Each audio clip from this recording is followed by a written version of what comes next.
दोस्तों यदि अभी आपने इंग्लिश सीखना शुरू किया ही है तो ये जो आपके हेल्पिंग वर्ब और मॉडल वर्ब हैं ये आपके लिए सबसे ज़्यादा इम्पोर्टेंट है। तो वीडियो को लास्ट तक देखना और आज आपको इस वीडियो के द्वारा बहुत कुछ सीखने को मिलेगा। तो चलिए वीडियो को शुरू करते हैं। तो देखिए सबसे पहले हम इसमें देखने वाले हैं कैन हैव टू के बारे में।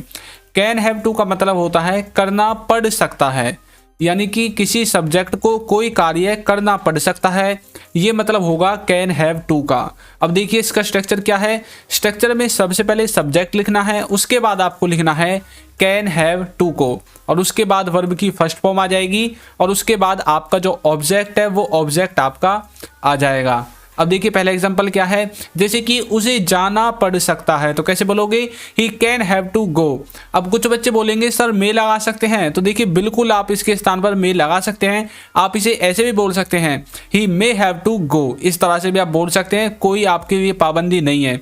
लेकिन आपको मे लगाना है, कैन लगाना है, या फिर कुड लगाना है, या फिर शुड लगाना है, ये सब डिपेंड करेगा आपके बोलने के तरीके के ऊपर कि भाई आप सेंटेंस को किस तरह से बोलना चाहते हैं, कितनी पॉसिबिलिटी, कितना सेंस और किस तरह से घुमावदार वाक्य आप बोलना चाहते हैं। ये सब कुछ आपके ऊपर डिपेंड करेगा, ना कि सेंटेंस के ऊपर। सेंटेंस तो आपके सेंस को बताने की कोशिश करेगा कि भाई आप किसी सेंटेंस को किस भाव में बोल रहे हैं। तो उसे जाना पड़ सकता है, he can have to go, इस तरह से। नेक्स्ट है तुम्हें पढ़ना पड़ सकता है, यानी कि जरूरी तो नहीं है कि तुम पढ़ोगे लेकिन फिर भी तुम्हें पढ़ना पड़ सकता है। जैसे किसी का रिश्ता होता है लड़की का, तो बोल रहे हैं कि भाई तुम्हें शादी के बाद भी पढ़ना पड़ सकता है, तो कैसे बोलोगे you can have to study, यानी कि आपको पढ़ना पड़ सकता है। जरूरी नहीं है पढ़ना पड़े, लेकिन ऐसी मजबूरियां हो सकती हैं कि भाई आपको पढ़ना पड़ सकता है, तो इस तरह के सेंस में बोलेंगे। नेक्स्ट देखिए उन्हें सोचना पड़ सकता है, तो कैसे बोलोगे they can have to think, इस तरह से कि उन्हें सोचना पड़ सकता है, they can have to think. तो इस तरह से आप कैन हैव टू का यूज करेंगे। तो नेक्स्ट देखते हैं। नेक्स्ट है इसमें हमारा हैविंग टू। हैविंग टू का मतलब होता है पड़ रहा है, कि कोई कार्य किसी को, किसी सब्जेक्ट को करना पड़ रहा है, वो है आपका हैविंग टू। अब देखिए एग्जाम्पल, उससे पहले हम स्ट्रक्चर देखते हैं। स्ट्रक्चर में सबसे पहले सब्जेक्ट, उसके बाद हैविंग टू, और उसके बाद सबसे पहले सब्जेक्ट आएगा, उसके बाद हैविंग टू से पहले आपको हेल्पिंग वर्ब लगानी पड़ेगी, और उसके बाद हैविंग टू लगाकर वर्ब की फर्स्ट फॉर्म और ऑब्जेक्ट। अब इसमें हमें हेल्पिंग वर्ब की क्या जरूरत है, इसमें हमें हेल्पिंग वर्ब से ही पता चलेगा कि सेंटेंस प्रेजेंट का है या पास्ट का है। इसमें पढ़ रहा है इसका सेंस है, लेकिन पढ़ रहा था, यदि आप ऐसे बोलोगे तो फिर ये पास्ट का सेंस चला जाएगा। इसलिए इसमें हेल्पिंग वर्ब जोड़ी गई है, जिससे कि आपको पता चल जाए कि भाई सेंटेंस प्रेजेंट के लिए बोला जा रहा है फिर पास्ट के लिए बोला जा रहा है। देखिए कैसे, मुझे पढ़ना पड़ रहा है, तो कैसे बोलोगे I am having to study, मुझे पढ़ना पड़ रहा है। तो देखिए एम के द्वारा हमें पता चल गया कि ये प्रेजेंट का सेंटेंस है, क्योंकि एम आपका प्रेजेंट कंटिन्यूअस में यूज होता है। नेक्स्ट देखिए उसे खेलना पड़ रहा है, तो कैसे बोलोगे he is having to play, उसे खेलना पड़ रहा है, he is having to play. ये दोनों ही आपके प्रेजेंट के हैं। नेक्स्ट है तुमको नाचना पड़ रहा था, तो कैसे बोलोगे you were having to dance, तुमको नाचना पड़ रहा था, you were having to dance. तो ये आपका पास्ट का है, क्योंकि वर्ड से हमने इसे पहचान लिया कि भाई ये पास्ट का है, और एम और इज, इससे हमें पता चलता है कि ये प्रेजेंट का है। तो इस तरह से आप इसमें हेल्पिंग वर्ब लगाकर हैविंग टू से पहले आप प्रेजेंट और पास्ट दोनों में इस तरह की सेंस को निकाल सकते हैं कि भाई उसे जाना पड़ रहा है, उसे खेलना पड़ रहा है, या फिर उसे जाना पड़ रहा था, इस तरह से। नेक्स्ट देखिए, नेक्स्ट है सपोज्ड टू। सपोज टू का मतलब होता है कुछ करने की उम्मीद करना, कि भाई कोई सब्जेक्ट है जिससे कोई उम्मीद करता है कुछ करने की। जैसे मैं तुमसे उम्मीद करने लगूँ कि भाई तुम यहाँ आओगे, मैं तुमसे उम्मीद करने लगूँ कि भाई तुम इस वीडियो को लास्ट तक देखोगे, तो ये मेरी उम्मीद है आपसे। तो इसमें मैं आपको सपोज टू के द्वारा सेंटेंस बनाकर दिखाऊंगा।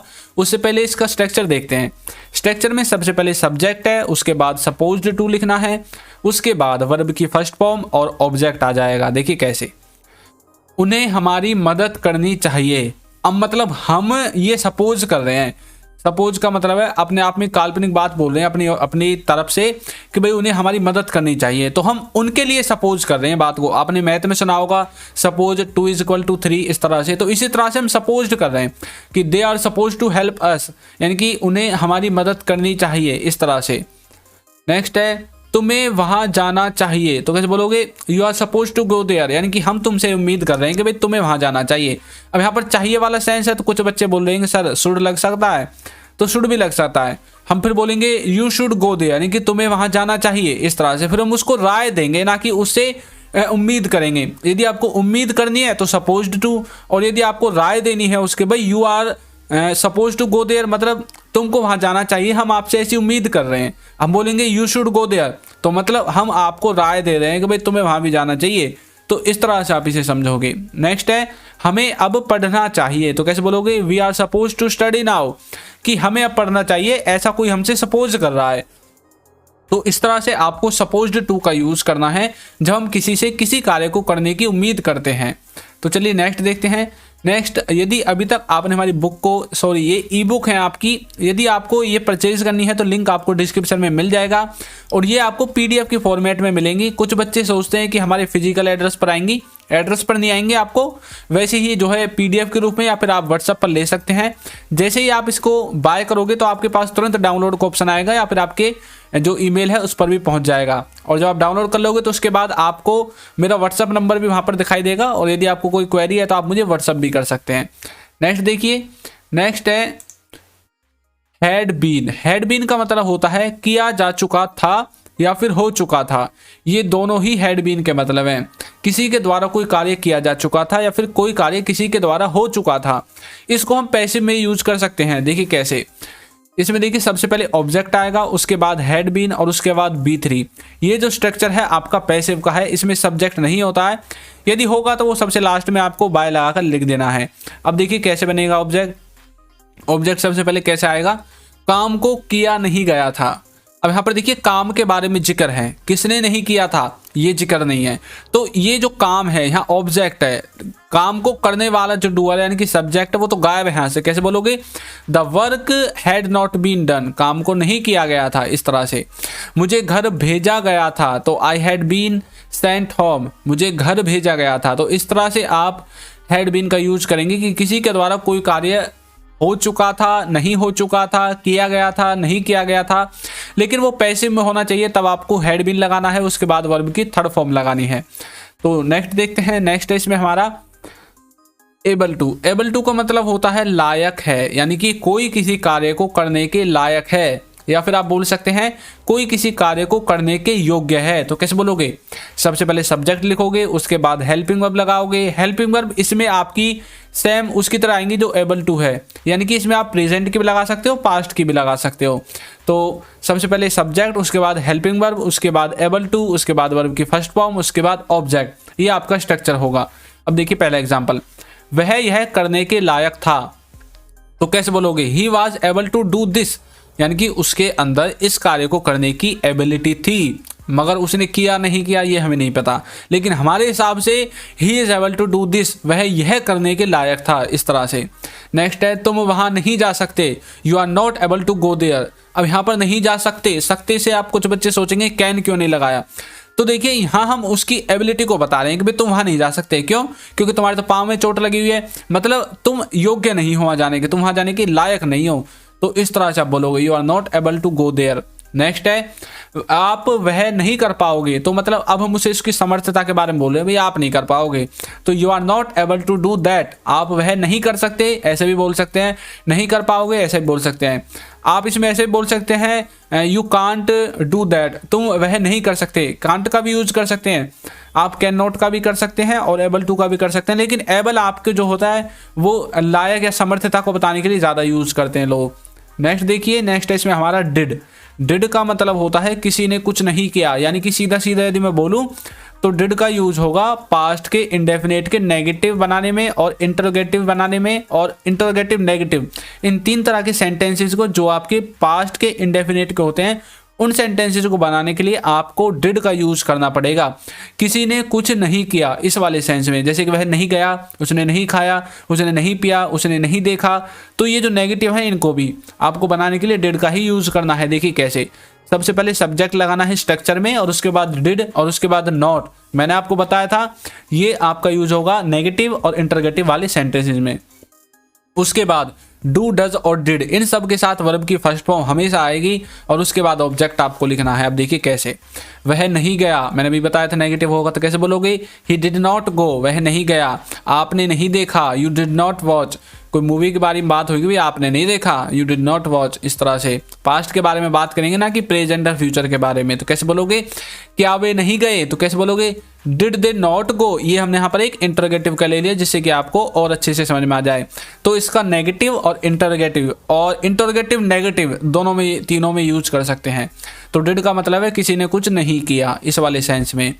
नेक्स्ट है हमारा अबाउट टू। अबाउट टू का मतलब होता है होने वाला है, मतलब कोई कार्य होने वाला है या फिर होने जा रहा है। इस तरह से आप यदि सेंस लगाना चाहते हैं तो आपको अबाउट टू का यूज करना है।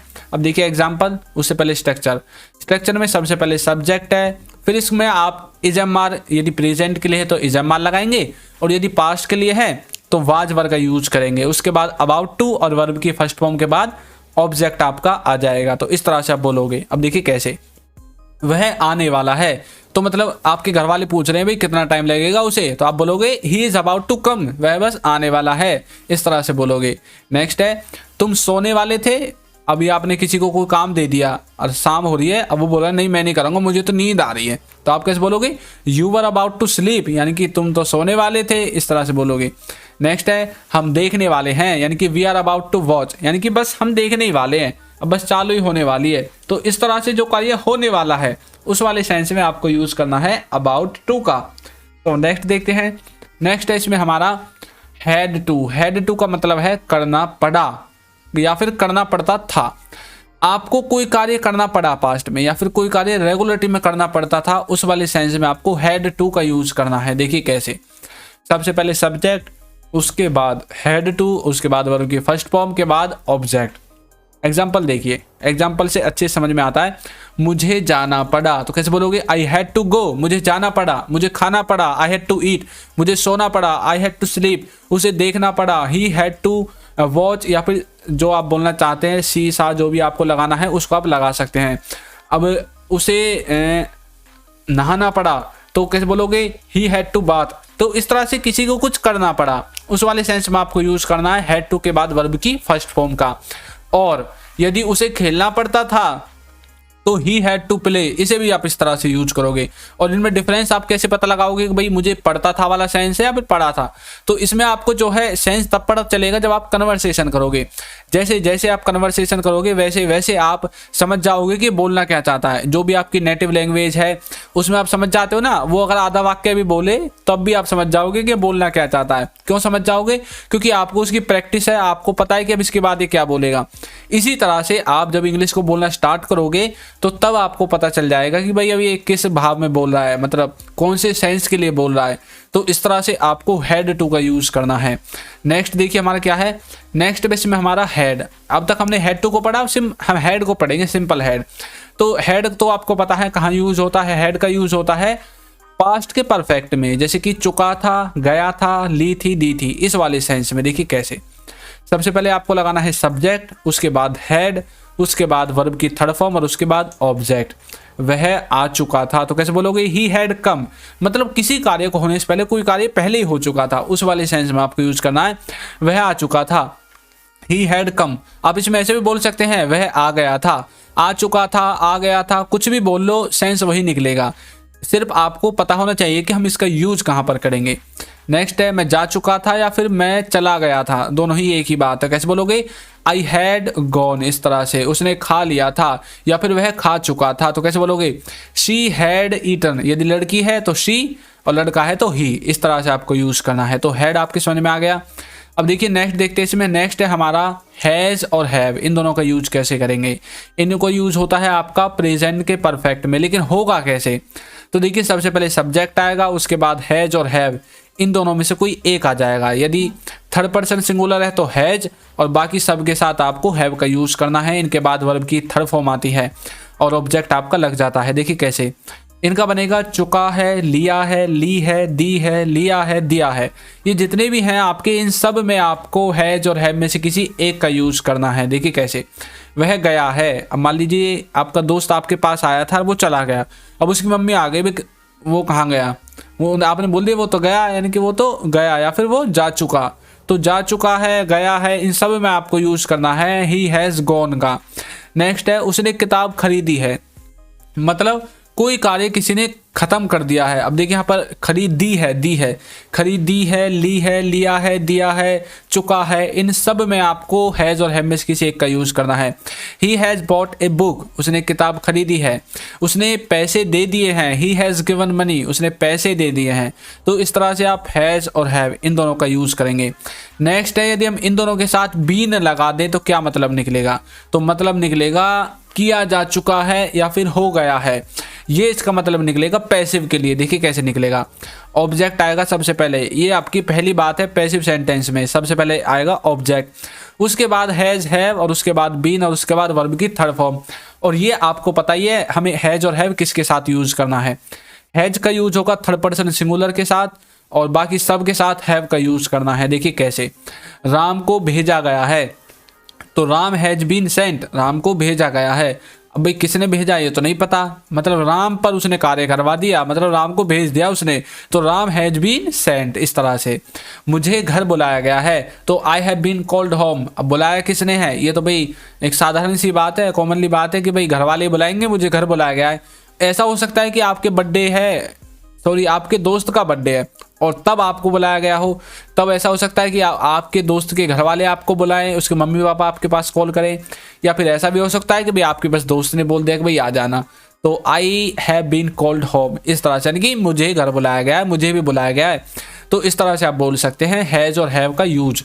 तो अब देखते हैं हम नेक्स्ट है इसमें हमारा डू और डज। डू और डज का मतलब क्या है? डू डज का मतलब है कोई कुछ नहीं करता, करती या फिर करते, मतलब कोई रेगुलरिटी में डेली बेसिस पर कुछ काम नहीं करता। मैं खाना नहीं खाता, वो स्कूल नहीं जाता, मैं नहाता नहीं हूँ, तो ये सब क्या है, रेगुलरिटी के हैं। लेकिन नेगेटिव और इंटरगेटिव वाले जो सेंटेंसेज होंगे उसमें आपको डू और डज का यूज करना है। यदि आप चाहते हैं कि इसका मैं आपको मेन वर्ब के रूप में यूज बताऊं डू और डज का, तो आप मुझे कमेंट बॉक्स में बता सकते हैं, मैं जरूर कोशिश करूंगा उस पर भी एक वीडियो बनाने के लिए। अब देखिए सबसे पहले सब्जेक्ट आता है, आपको पता है, उसके बाद डू और डज में से कोई एक आएगा। अब कौन सा किसके साथ आएगा ये मैं आपको बता देता हूँ। डज यूज होगा थर्ड पर्सन सिंगुलर के साथ, यानी कि ही, सी, इट और किसी व्यक्ति के नाम के साथ आपको डज का यूज करना है, और बाकी जो कुछ बच जाता है आंख बंद करके डू का यूज कर देना। इन दोनों के बाद नॉट आएगा, वर्ब की फर्स्ट फॉर्म आएगी, और ऑब्जेक्ट आएगा। देखिए कैसे, वह नहीं जाता है, अब वो कहीं भी नहीं जाता है, जैसे वो स्कूल नहीं जाता है, वो खाने नहीं जाता है, वो गाने नहीं जाता, वो खेलने नहीं जाता, वो पढ़ने नहीं जाता है, तो मतलब काम ये है कि वो रेगुलर बेसिस पर नहीं जाता है, तो कैसे बोलोगे, ही डज नॉट गो। इस तरह से। नेक्स्ट है आप नहीं देखते, यानी कि यू डू नॉट वॉच, आप नहीं देखते, हम पूछ नहीं रहे, बता रहे हैं भाई आप नहीं देखते, उसे हम ही देखते हैं बस, तो यू डू नॉट वॉच। इस तरह से। क्या वे नहीं जाते, यहाँ पर ये नेगेटिव और इंटरगेटिव दोनों सेम कर दिया मैंने एक साथ, जिससे कि आपको पता चल जाए कैसे यूज होगा। तो क्या वे नहीं जाते, तो कैसे बोलोगे, डू दे नॉट गो, क्या वे नहीं जाते। इस तरह से तो आपको डू और डज अच्छे से समझ में आ गया होगा। तो दोस्तों आपको हमारी वीडियो कैसी लगी है ज़रूर बताइएगा, और यदि आपने अभी तक हमारे चैनल को सब्सक्राइब नहीं किया है तो चैनल को सब्सक्राइब कर दीजिए, वीडियो को लाइक कर दीजिए, और एक अच्छा सा कमेंट करना बिल्कुल ना भूलें। तो आज की वीडियो में इतना ही, थैंक यू।